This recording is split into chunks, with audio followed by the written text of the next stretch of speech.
Without Stussy, there wouldn't be a Supreme because Stussy did pave the way for what we call streetwear, or street culture, or streetwear, whatever you want to say. We wouldn't be having this conversation if there wasn't a Stussy. I still have to put that in pole position. I'm Justin J, and this is The Plug.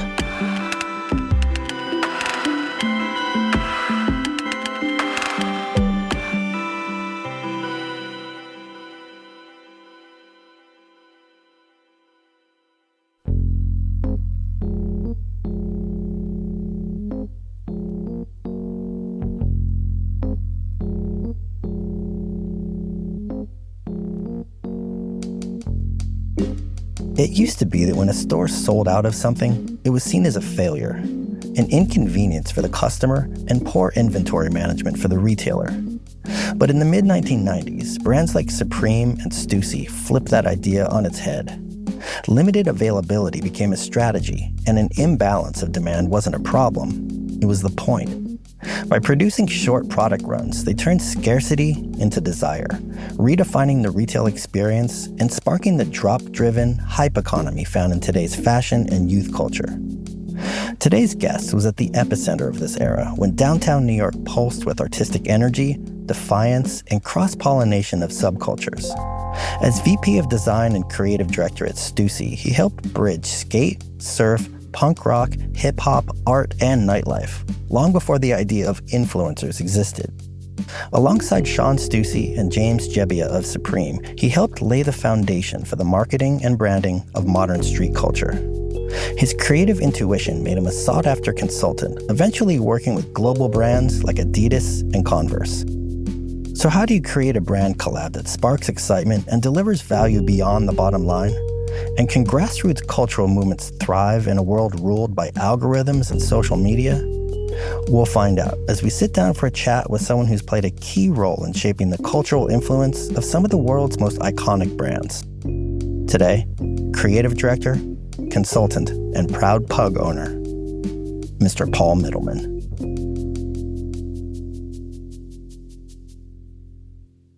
Paul Mittleman, great to see you, man. We have been talking about doing this for a long time, so I'm glad that we finally got a chance to make it happen. And, thanks a lot for taking the time out. Yeah, of course. It's fun to be here. How's it going? Anything exciting that you're working on that you want to plug right up front before we start? No, nothing that I don't need to talk about myself right now. Okay, well, you better get ready. We got an hour's worth talking about No, we'll talk about myself, but there's nothing about what I'm doing now. Got it. Well, I mean, so, I've been following your work for quite a long time. And, you've been involved with so many influential brands. And I want to start with a really broad question. In addition to just having your proverbial ear to the streets and being tapped into culture and having a solid sense of design and style, what specific skill set do you bring to these brands behind the scenes that actually makes you so valuable? There's no, not to be evasive, there's no one. It's a whole different era of, there's no job descriptions when this started, or hey, you're really good at that, or you're good at this. Now it's more formal. There's a so to say expert for every possible thing, and then there's teams of experts that work on. I'm using experts loosely, but you're the director of this, or you're the senior director of that, or you're the VP of this. So it's very siloed, which my generation wasn't siloed. And I have to say, I think, and I understand when you get to a large brand that has literally tens of thousands of people working there, but I'm not sure if it really works anymore. I mean, well, I guess let's back up. The inception, when you first started working with, Shawn Stussy, for instance, what did you bring to the table then? Why were you so valuable to that brand? I think in the beginning, it was just I brought a group of people that he wasn't familiar with. I mean, Shawn was a surfboard shaper from Laguna Beach. We all kind of know the basic Shawn Stussy history. Really good. Obviously, was very different than most other. I mean, there was a small group of people around him that had similar aesthetics and interests, but he wasn't your average, traditional SoCal surfboard shaper. And he's like, oh, this is kind of interesting what's going on in New York. And then Tokyo, London. He wasn't even that familiar with LA. I mean, he knew it because he grew up in Orange County and Orange and et cetera. But it wasn't really where he was spending his time. And then, of course, as he realized there was some things outside of what he was doing, and he was truly interested, just didn't have the key to the door, so to say. I think it was really what I really brought to him, and then the brand was an introduction to like, this is what we're doing.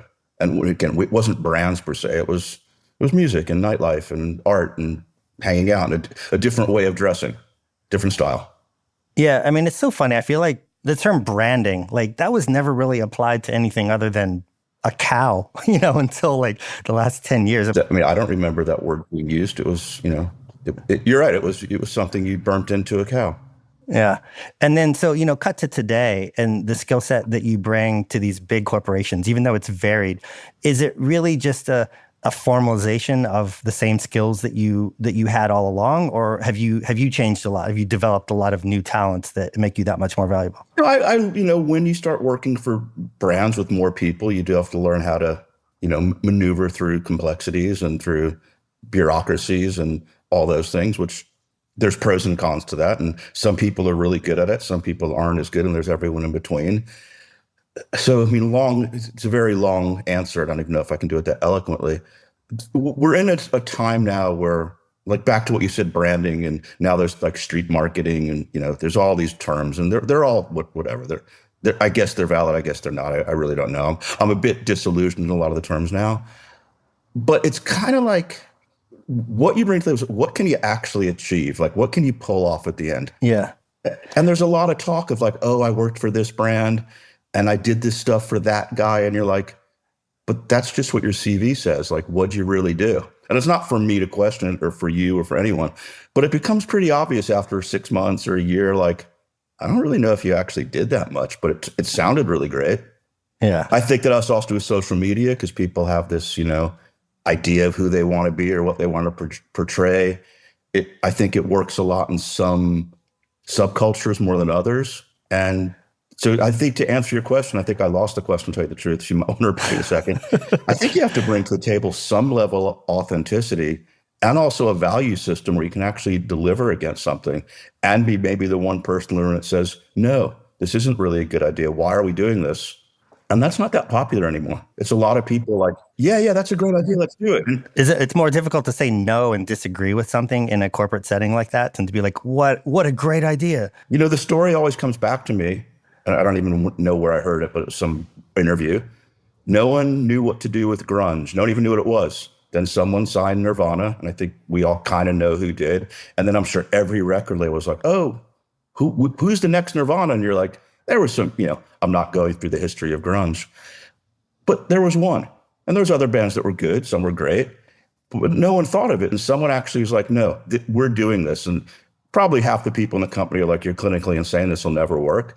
But that was a huge pivot. And I think it happens a lot in music. And I'm assuming it happens in TV soon too. Like, you think about, hey, TV's kind of boring. We went through the Seinfeld thing, which, they're good shows. I'm not knocking anything.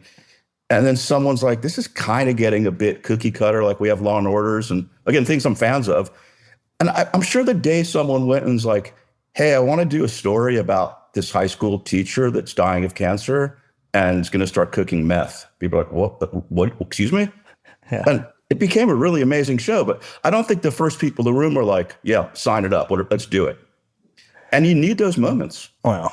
I mean, so I guess, getting back to Supreme and Stüssy for a second, I mean, you had a front row seat kind of at the nexus of two of the most legendary streetwear bands, Stussy and Supreme.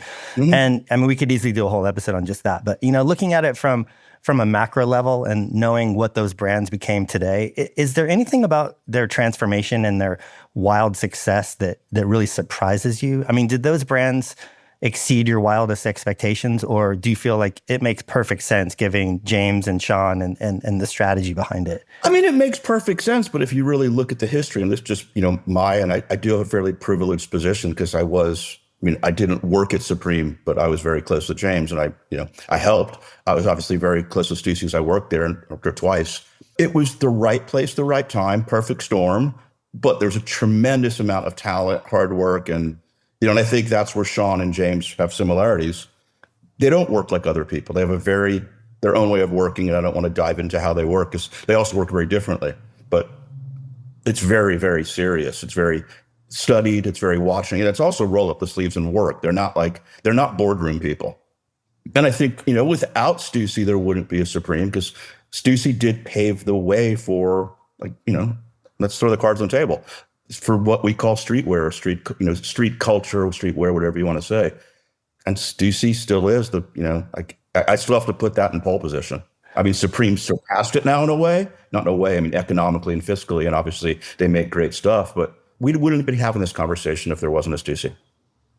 I mean, I feel like to me, the most impressive thing about both Stussy and Supreme is their strategic brand management, because you take, growth and longevity, reinvention, cultural cachet. I mean, these are really difficult elements to maintain control of, and very few brands are able to balance those things effectively and remain relevant. No, you're completely right. And especially in that space, and I'm just wondering, and you have such an inside track. I mean, what specifically did Supreme and Stüssy do correct that, let's say, 555 Soul or Fat Farm or Fucked or countless other brands from that era weren't able to pull off?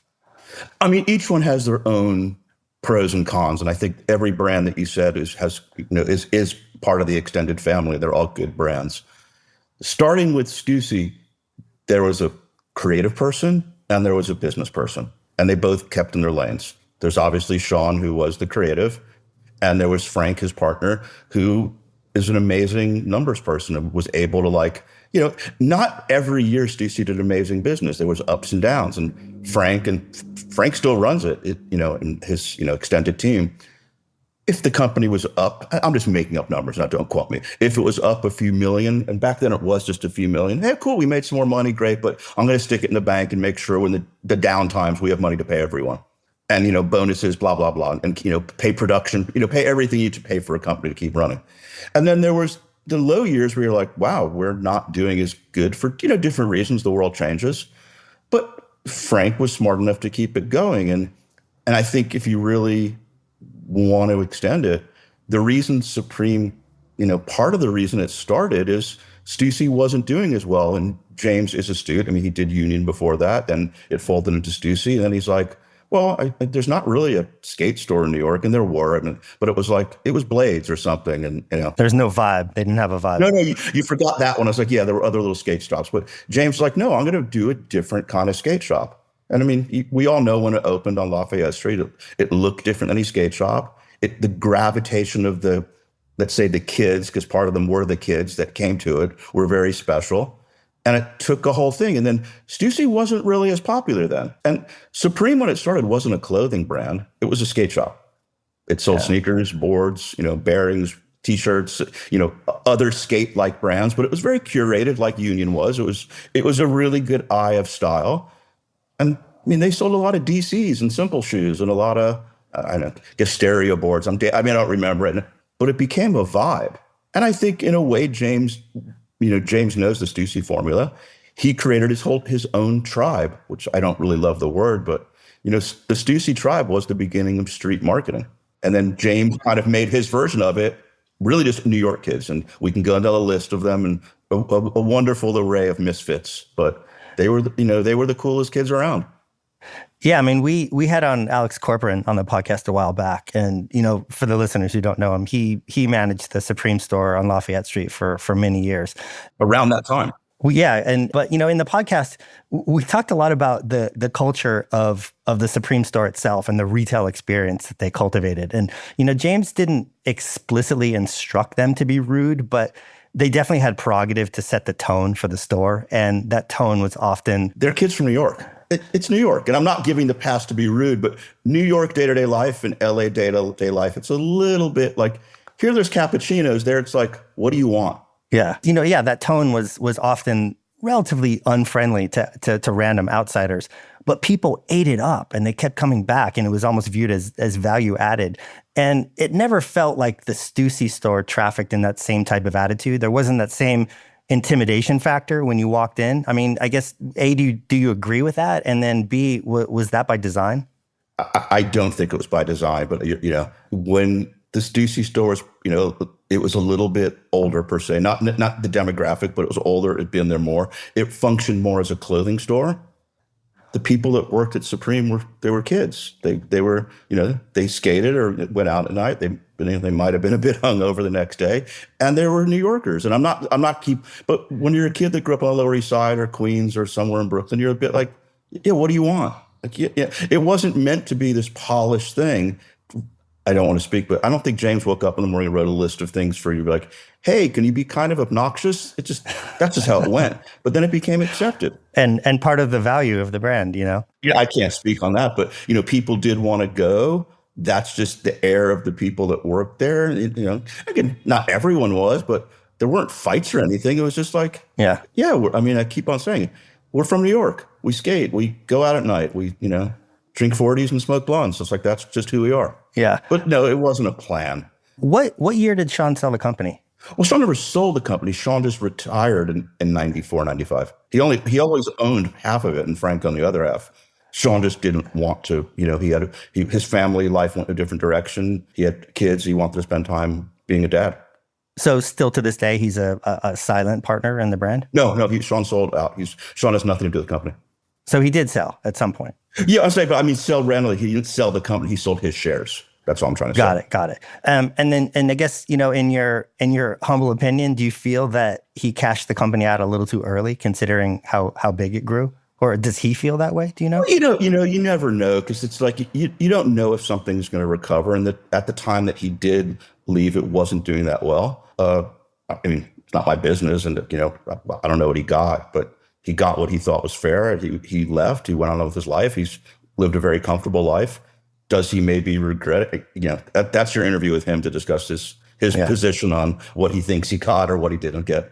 How do you feel about mainstream brands trying to leverage, scarcity and drop culture and collabs to sell products? Because those are really strategies that were pioneered by brands that, you were a part of. And now it's everywhere. And I'll give you an example. There's this German supermarket called Lidl that's opening right across from my house. And, they're known to sell these limited edition branded socks and tracksuits. And it's a fucking grocery store.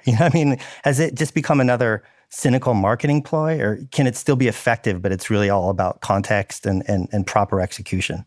It's a valid question, but there's not one answer. I think the first thing you have to step back and say, what's the definition to, whether you want to call it a collab or limited edition or whatever the latest, greatest word is, but you're like, why are we doing it? So let's say, is it to create energy and make something fun or hard to get or conversation, which that's not a bad thing. But then is it someone that really, back to the beginning of what I was saying about these people that have these really interesting CVs and they're kind of illusionary. You're like, let's say a sneaker company, we don't have to put any name against it. When they're working with 1 + 1 = 3, what's the purpose? Is it to make money? Because that's not really what it was for. You're supposed to create, at least this is just my feelings, and I do believe in my feelings and thoughts on this. You're supposed to gain momentum and noise and be like, wow, that's so cool, hard to get. And it's not, we all know there's a resale market and all that, but that's not what it was intended for. But then it became, wow, we sold 5,000 shoes or 10,000 or 20,000. Could we sell 100,000? And you're like, but no, that wasn't the intent of this part of the company. That's the other side of the building. You sell the 100,000 or million or whatever. We're just supposed to do cool kind of in and out stuff. And that's how it did start. So if you go back to, the early days, and, I was talking on Sunday, Undefeated's actually re-releasing the first Jordan they did, which was I think 64 pairs or 100 pairs, just giveaway. They were never sold. And this is the 20th year anniversary. So they're re-releasing this summer. They redid them. They look great, but they're selling more numbers and they are being sold. But when it first happened, it was just like, hey, you're a cool little store. Let's just do something with you. And it didn't make any money. It just created buzz. Now it's become a business model, which I think it's kind of out of control. And the problem is, and this is just my perception and my subjectivity, I think a lot of it's not worthy of being made. So collaborations are a useful lever, but if they're not good, what's the point? And of course, they can't all be good. Sometimes you put in all the best work and something goes wrong, or you thought it was a good idea, but it wasn't, or it didn't come out right. But there's a lot of stuff that you're like, who thought this was a good idea? Yeah. And then, let's be honest also, when you're Nike, people want to collaborate with you. I don't want to name, but there's some companies that you're like, no one cares. No one needs your collaboration. And I'm not just saying Nike's good, because obviously lots of companies, and Adidas does good stuff. There's lots of people that do great stuff. But does someone need to really make potential future Landfill? Yeah. That's why I say it. It's like future landfill. You're like, who needed this shit in the universe? And I think there really needs to be a gated thing of like, that's a good idea. That's not a good idea.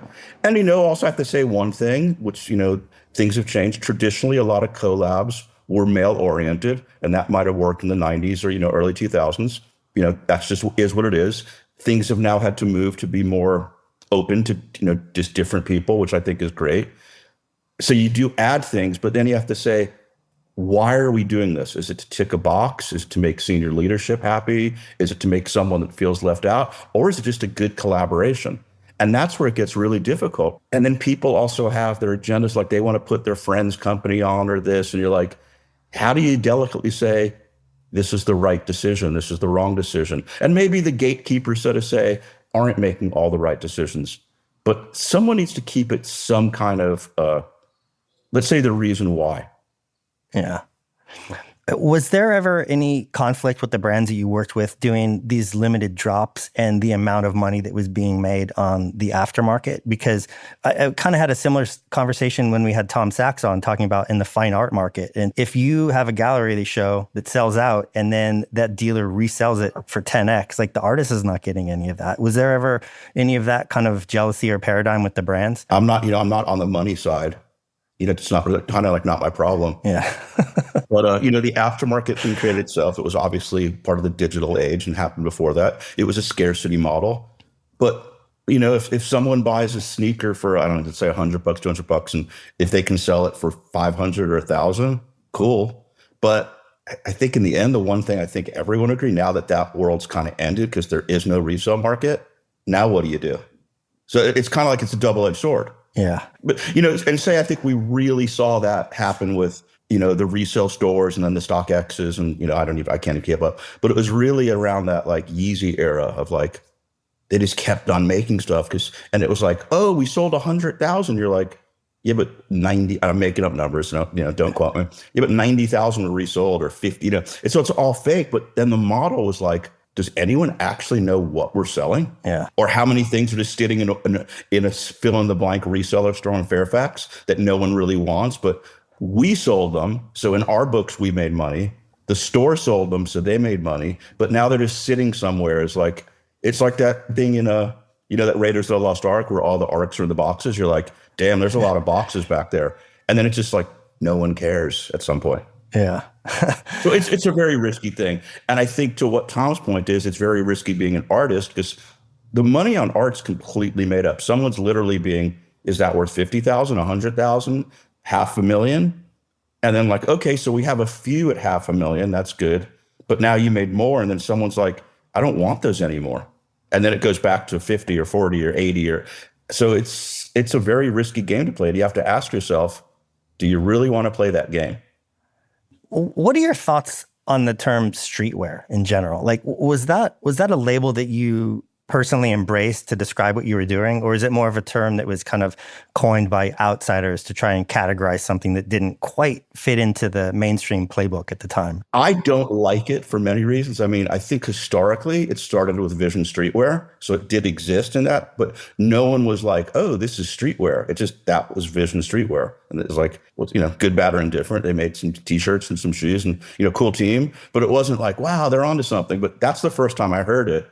But it was never like, hey, Shawn, what are you doing? Nothing. You want to talk for a minute? Are we doing streetwear? Those conversations never happened.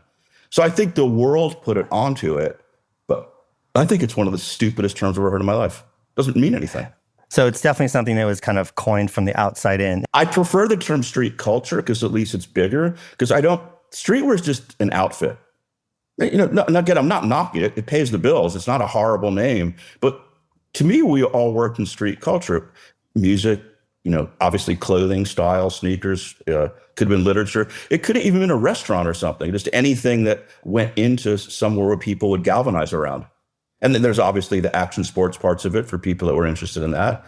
So I prefer the term street culture, which also I don't think is brilliant, but at least it tells more about that. Hey, it sounds like something like your parents will be like, it's Christmas. Where we get our kid? Oh, he really likes to skateboard and, likes hip hop. We should get him a streetwear t-shirt. And yeah, that's kind of, and then malls were, you really see those cringy mall things of like you know, like Tilly's or Journeys, you're like, oh, this is bad. This is really bad. Yeah. So it's just a term. It's no different than, again, when I guess record companies or movie companies figure out we got the term. Let's make more stuff to fit the term. I mean, is it still relevant at all? Is it still being used? I have no idea. I just Yeah. don't know. I mean, not anyone I talk to normally, but I mean, Yeah. it might be. Again, it's not. It's more words. Yeah.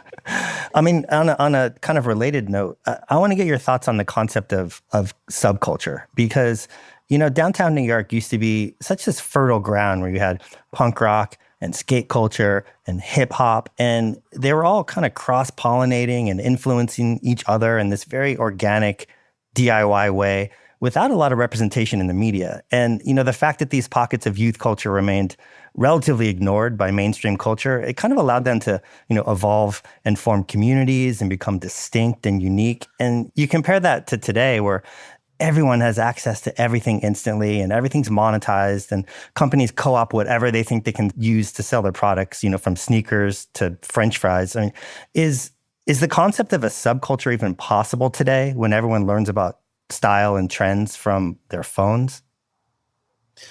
Yeah, I mean, I think subcultures will always exist. I think we can, you know, everyone has their version of what the right one is or the wrong one or the one that they're into. Everyone thinks their subculture is the coolest, which is normal.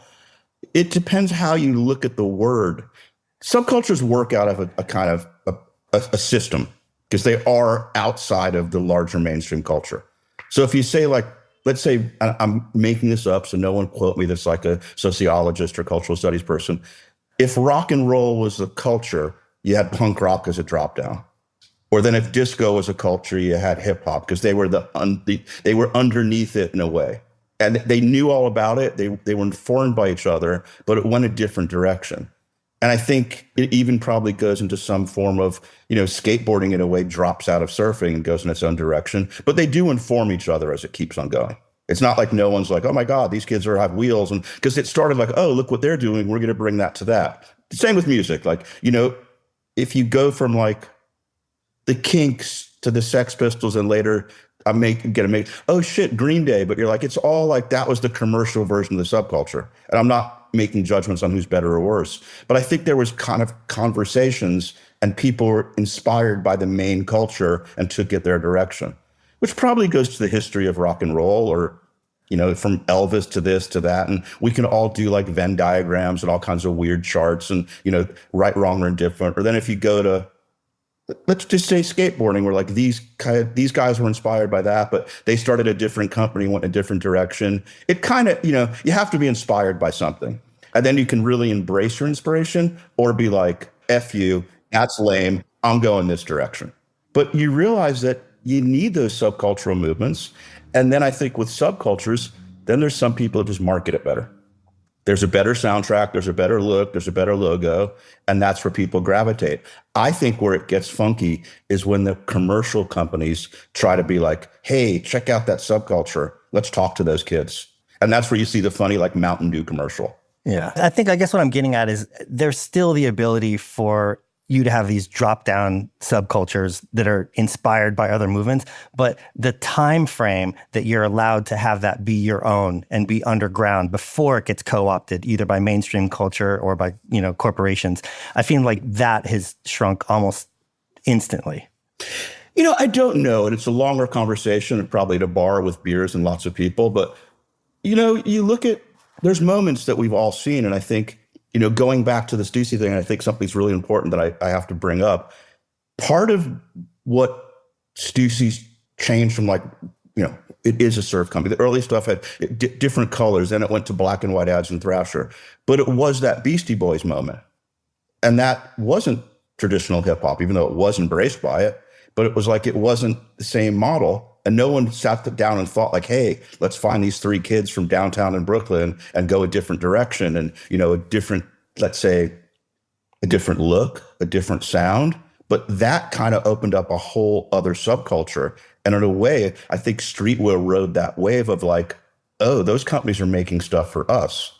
Because it wasn't Dapper Dan. It wasn't, you know, whatever the kind of other versions of that was. It was like, it was kids wearing sneakers, and they weren't the newest, latest, greatest sneakers, but they were clean. Well, some were new, but the rest of it was like vintage stuff that you just bought downtown because they were kids from downtown and they grew up like, wow, hip hop's really cool. Skateboarding's really cool. Let's do our version of it. But no one marketed. No one's like, hey, we got an idea. Yeah. And I think you see those things that happen every few years or decades that you're like, you see a moment galvanize around something. I guess it just seems like from that era, obviously the term influencer didn't even exist yet. And, you found out about cool shit from your cool friends by hanging out, going to cool places, and then now it's that discovery process is largely on the phone or online. Yeah. I mean, back then, say you were like making up a narrative. You're hanging out with a friend at their house, it's whatever, 10 o'clock. You're going to go out at some point to a club and you're like, someone pulls out a record and making this up. It's the specials. Like, I don't know anything about that, but I kind of like the way it sounds. Then a few days later, you go to the record store and you buy that album. And then you start realizing there's other things. And that's just how you learned about things. Or, it could have also been a different pizza place or, oh, I really like these shirts. Where'd you get? Oh, the store sells them. Let me go get the shirt. And maybe it was a Stüssy shirt. Maybe it was a Fred Perry shirt. It doesn't really matter what it was, but you found out. And then on the same thing, you're like, hey, there's this band playing at the Pyramid Club. Oh, it's Sonic Youth. You're like, oh, I don't know anything about them. Let's go check it out. Because someone that knew someone was like, this is happening. And you're like, wow, it wasn't really my thing, but I'm really into it. That's how New York functioned. Yeah. I mean, I guess maybe I'm romanticizing this, one-on-one discovery process as opposed to, TikTok culture now. Or it's like, like here's a perfect example, like Prince Street Pizza. It's, it's been there forever. It's good pizza. For whatever reason, it became a TikTok phenomenon. And now there's block-long lines to buy pizza. I'm like, it's good, but it's a piece of pizza. Not that good, but we all went to Prince Street. Yeah, it's pizza. It's exactly. But like not wait in line for an hour pizza, but that's the world we live in. Yeah. Well, I mean, on that same note, I watched a documentary about Tower Records a while back, and they were discussing how when they first signed the lease for that flagship store on 4th and Broadway in like the early 80s, that neighborhood basically had feral dogs walking around. I mean, it was super desolate, and it was really viewed as like a maverick decision to open there at the time. And, there's so many great books and movies that are set in that era in downtown New York. The Streets Were Silent. If the listeners haven't watched that, it's an amazing documentary. The Beastie Boys book. Dante Ross has a great book called Son of the City. And, they all paint the same picture of this kind of intimate, tight-knit downtown community where people were doing really cool, amazing, creative things. But, if you walk around Soho or Lower Broadway today, the amount of crowds in the street is just, it's incredible. And, the irony is that same Tower Records location has been boarded up and vacant for a couple of years now. So you have Manhattan's packed, it's prohibitively expensive, and retail is basically on life support. I mean, how can that foster the growth of any new creative community? I mean, are you pessimistic about that? I mean, I can't say I'm pessimistic or optimistic. It's no different than the price of apartments or houses for young people. I mean, when we all grew up downtown, 500, 600, 1,200 was your rent. You can figure it out. You bartended a few nights. It was fine. What is one of these funny new apartments in Bushwick cost now? 3,000? And I have nothing pro or con about Bushwick, but yeah, I grew up in Lower Manhattan. I spent a lot of time in Brooklyn. I never went to Bushwick, not in a bad way. You're like, but it's like, oh, there's this really cool thing, and there's a Whole Food. You're like, and I'm being a jerk, but I don't have anyone even at my age, and I've had a fairly successful career. I'm like, wait, a 1-bedroom apartment? They're $3,500. Are you out of your fucking mind? And that's after having a career. And I'd still be like, you know what? I'm moving to Woodstock. I'm out. I know, it's crazy. And I guess what happens is people just move on and other communities happen. But is it going to work? I don't know. I think we'll see. I think it's going to be very difficult because, now you're like, we lived through COVID, which people realize like, do I really have to shop for stuff? It's, obviously food and medicine and things you need. But it wasn't like you're like, and I guess in COVID, we're all bored. So you're like, hey, there's a new t-shirt or a new sneaker. But you're like, you're not leaving your house. What's the point? Yeah. Now that changes and we're on this like tariff thing that no one's shopping. And even just noticing around here, like I live in Silver Lake. It's nice. But I went to dinner the other night with a friend on Sunday, like 7 o'clock. Nice restaurant in Los Feliz, like normal place we always go.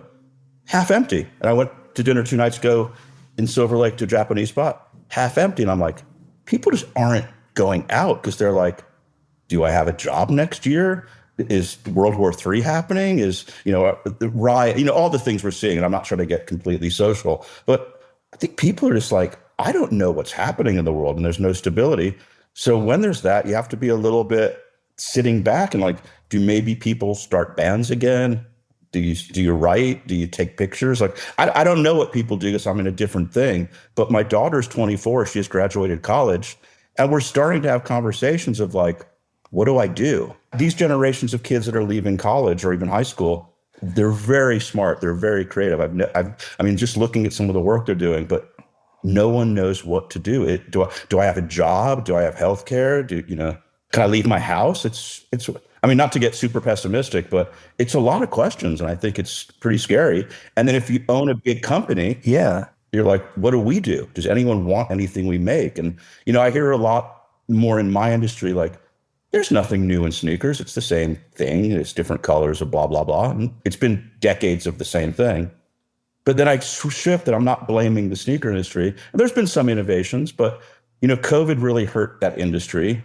Then things went to luxury, but no one can afford who can afford a $3,000 snakeskin jacket from Paris? And also, who wants a $3,000 snakeskin jacket? Unless you are a billionaire, your priorities are horribly wrong if that's what you're spending money on. And that's probably the cheap one. I get into a lot of meetings with, board of directors and smart people. And I'm like, let's go to Apple. That's always a good company to talk about because they're like, I think we all agree Apple's like the best of the best. And, if you're an Android person, whatever, I'm not going to go down that rabbit hole. But like, we all used to go to an Apple store like, hey, there's a new thing, let's get it, or this new thing, or the new phone. And you buy it like it was a collaboration, but it wasn't. They made those like VR goggles, like that's it. Like you made goggles that you could have bought at like the duty-free shop in the airport to play video games. Like that's Apple, like that's the best you got. And then you go to cars, like, hey, we're this really cool car company, Cybertruck. You're like, wow, that thing sucks.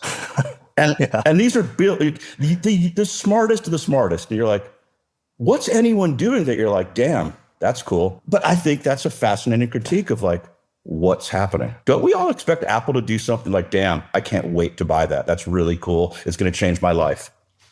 There's something to be said for, the personal interactions with people that make you feel a certain way about the brand. And I think that was a large part about what made the early Supreme store special, because it wasn't just a skate shop or a store. It was a clubhouse for all those people that worked there. And that was the vibe, whether even if you weren't a part of that and you were treated rudely, you felt that like, oh man, this place is fucking cool. And it made you feel a certain way about the brand. And it's really hard, I would assume, to instill that same emotional connection when everything's purchased online and there's no interaction with anybody. In a way, if you think of subcultures, punk rock wasn't the friendliest group of people. Not at all. Like hip hop wasn't the friendliest group of people. But again, we all, that was part of it. And I think we just admit, kids can kind of be idiots. Like, was it any difference if you go to a suburban high school and the football team were all idiots? There's a pecking order. I mean, I guess the difference is when we were teenagers, you would discover that favorite band of yours, and it was like you felt like that was your band, that was your thing. And if they became really popular, you're like, fuck, I've lost it. I mean, and in a sense, that's a subculture in a nutshell. And the time frame that I was talking about is so short now. Like it goes from, oh, you and your friends create something cool, and then now a TikToker posts about it, and now it's blown, in a matter of days instead of years. I think if you really look also, it's something I sometimes think about, and I'm talking a lot about punk rock and hip, because I think they're two really, not really, probably the more important than most things of subcultures. Punk rock was never about money. It was like, get in the van, we're going to tour. Whether you're a European band or Black Flag or so, we've all read the books and we've heard the stories. Hip hop was kind of like that, but it was a little bit more about, I want clean sneakers, where punk rock was dirty Chuck Taylors and ripped jeans and a t-shirt and God knows what. Hip hop was a bit like, I want to be fly. And there's nothing wrong with that. But what was interesting, and I had this conversation the other night with two people, that one was from England and one's a bit younger. We're having dinner. We all worked at Converse together.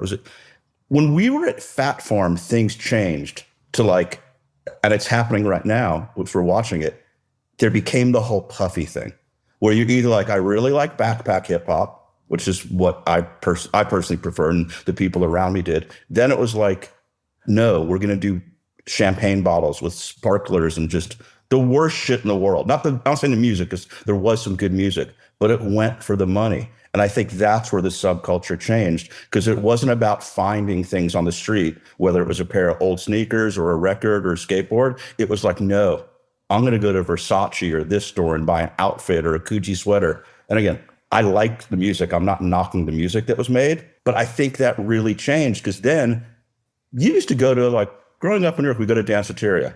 One night was New Order. One night was the Beastie Boys. One night was Gene Loves Jezebel. One night was Sonic Youth. And whoever lined up the music was obviously brilliant. But that was our subculture, because it wasn't a hip hop club. It wasn't a punk rock club. It wasn't a dance club. It was a club for people that wanted to go have fun and get turned on to new things.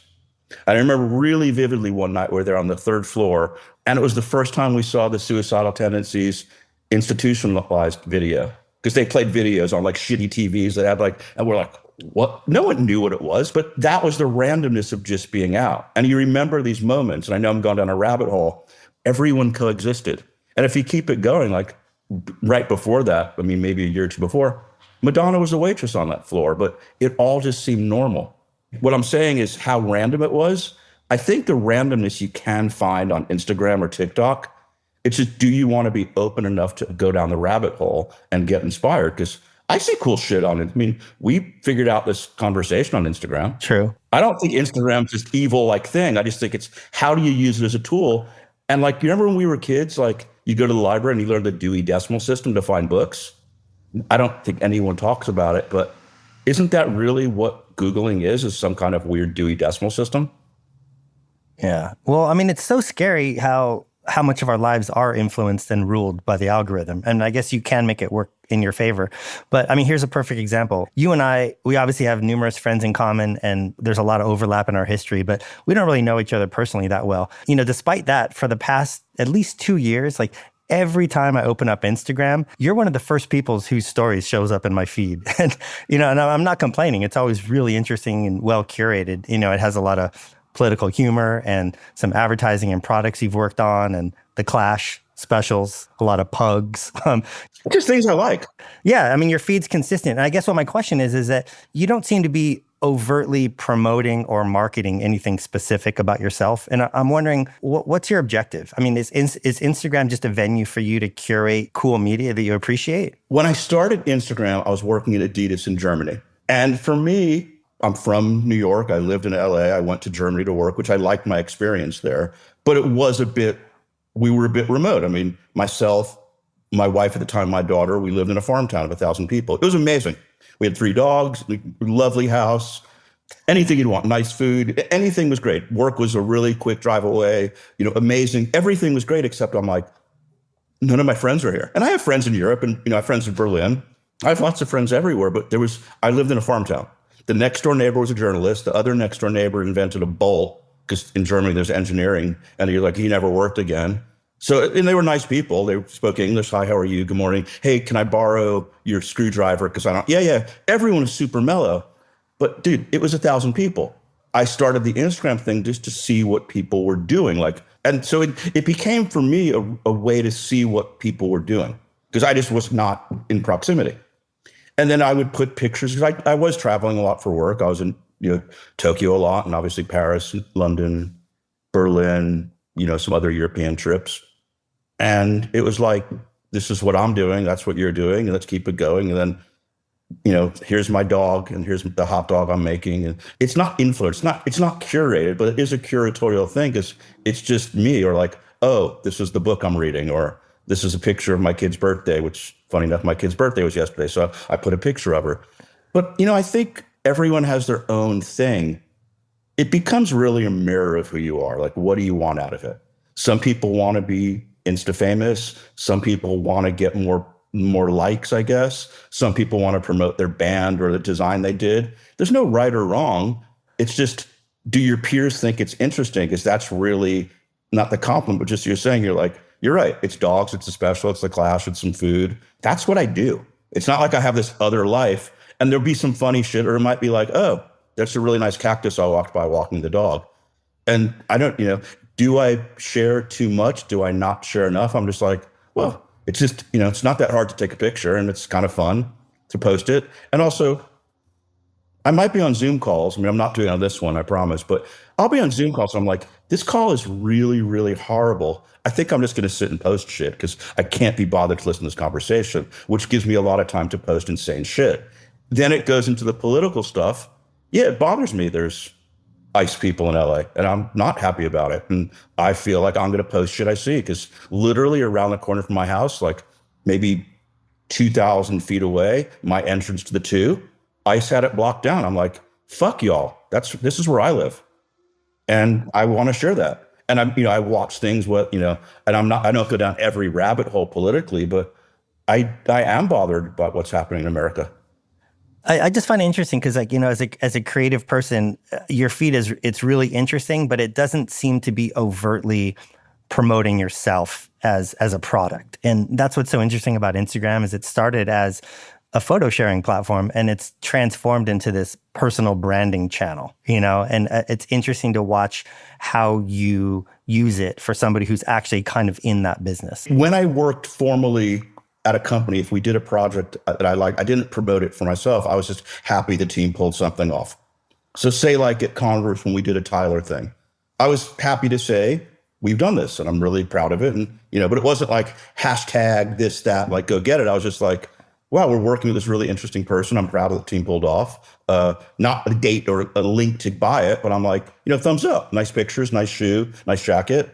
That happened, 4 or 5 times a year. Yeah.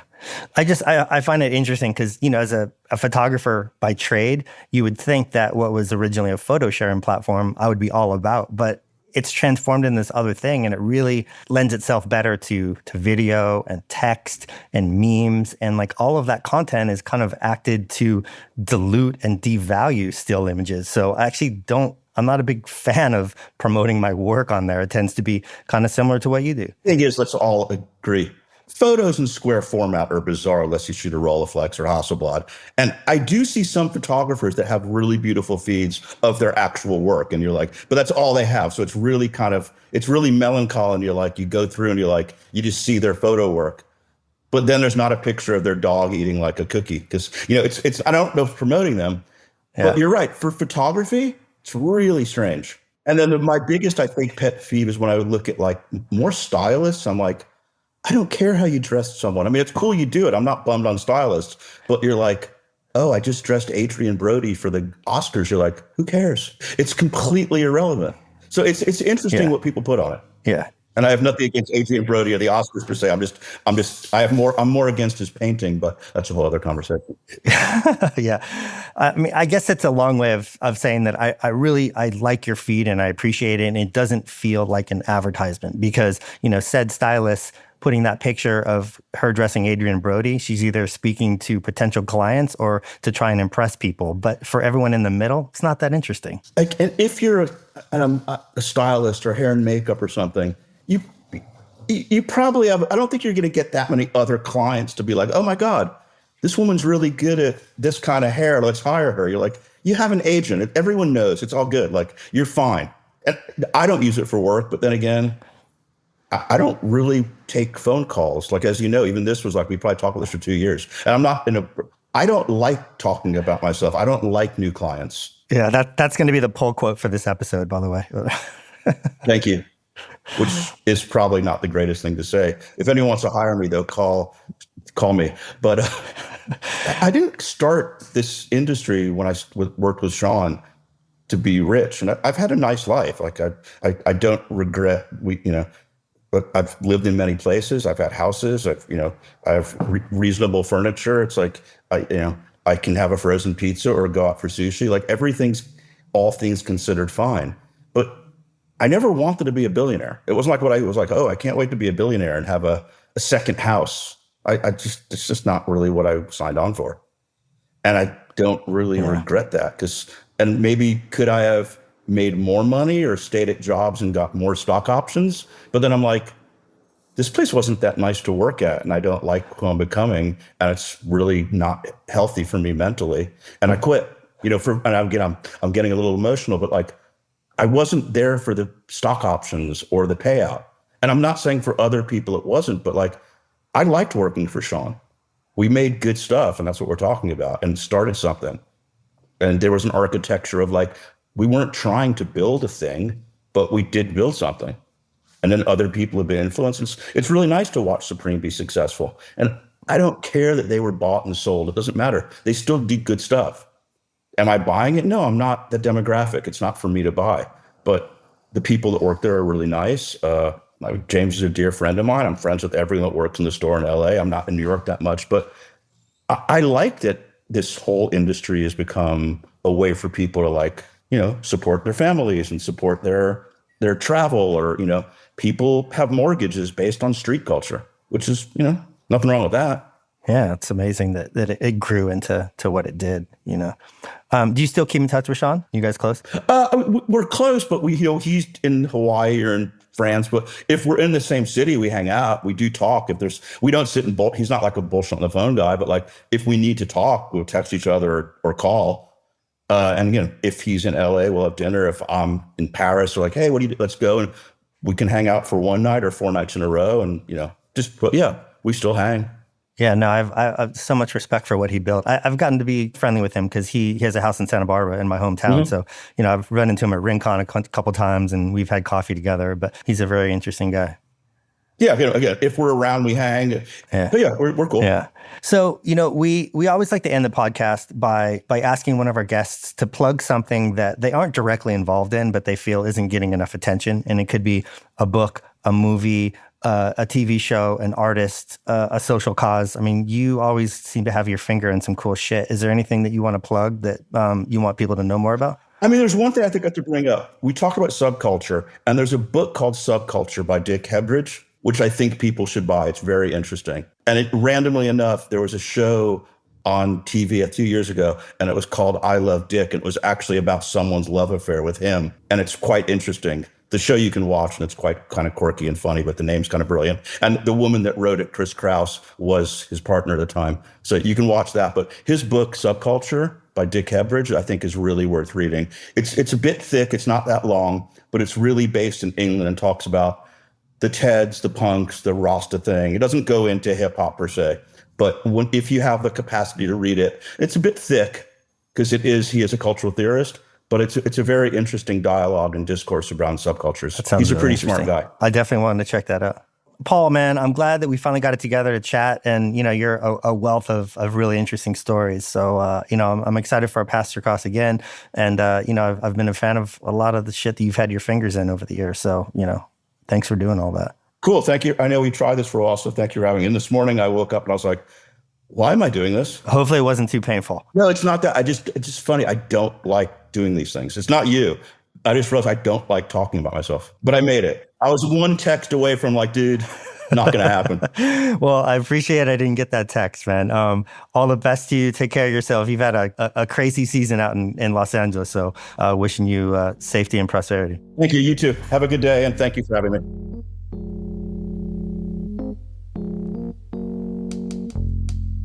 Thanks for listening, and a huge thanks to today's guest for dropping in. If you enjoyed this episode, do us a favor and take a minute to rate, review, follow, or subscribe. This episode of The Plug contains original theme music by Andrew Van Weingarten and Dan Drohan. Mixing and sound design by Matt Boynton at Ultraviolet Audio, logo and branding by Italic at italic-studio.com, and you can check out my photography at justinj.com. Thanks again, and be sure to check out the archive and tune in for future conversations.